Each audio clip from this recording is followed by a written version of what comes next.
És tu o Cristo?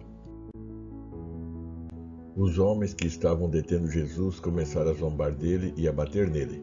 Cobriam seus olhos e perguntavam: Profetize, quem foi que bateu em você? Ele dirigiu muitas outras palavras de insulto.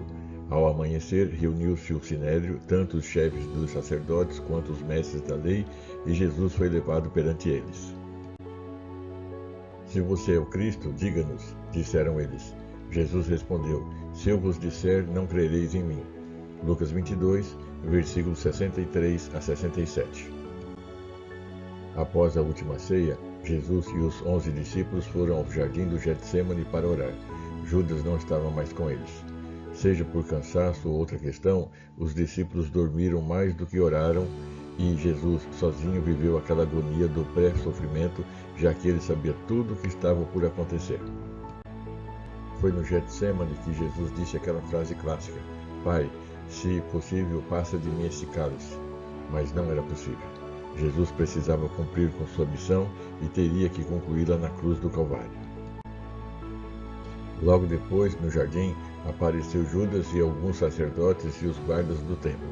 Judas havia feito o pacto da traição e o culminou com o famoso beijo. Jesus foi preso e os discípulos fugiram. O único que ficou por perto foi Pedro, mas este negou por 3 vezes que era seguidor de Jesus, quando denunciado por algumas pessoas que estavam lá na casa do sumo sacerdote.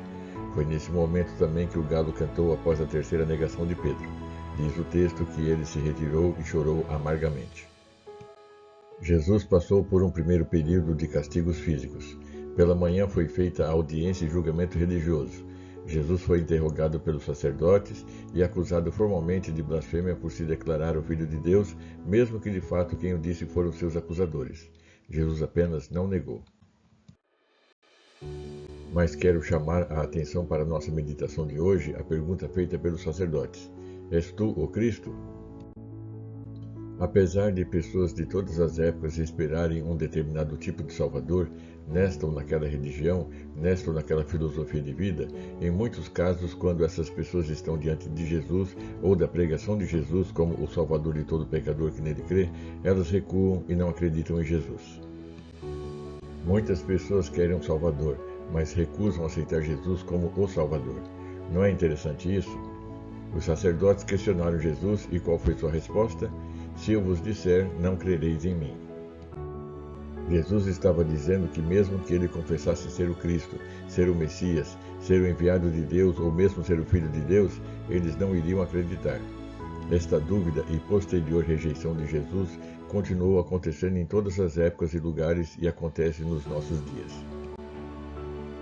Mesmo que a história seja dividida em antes e depois de Jesus, o que o torna a pessoa mais influente ou importante dentre todas as demais personalidades que já existiram, uma parcela considerável da população mundial, mesmo daqueles países denominados de cristãos, ainda não o aceita como Filho de Deus, cuja missão não foi só pregar o amor e a paz entre as pessoas. Sua missão foi pagar o preço do pecado para que o homem pudesse voltar a ter comunhão com Deus, como era no início, no Jardim do Éden, e viver a eternidade com Ele. Para muitos, acreditar em Jesus como Filho de Deus é algo completamente lógico e normal. Para outros, no entanto, é loucura. Paulo já disse que seria assim. Leia 1 Coríntios 1, de 18 a 25 e também Isaías 53, versículo 1. Mas, novamente, a questão-chave é fé. Fé na palavra de Deus. Fé na palavra de Jesus. Meu irmão e minha irmã, que neste dia possamos exercer fé em tudo aquilo que Deus nos tem deixado através de sua palavra, crendo que ela é a verdade que nos liberta e a verdade que nos salva. Vamos viver essa palavra? Amém? Tenha um dia abençoado e até a próxima. Pastor Devanir Caetano da Silva.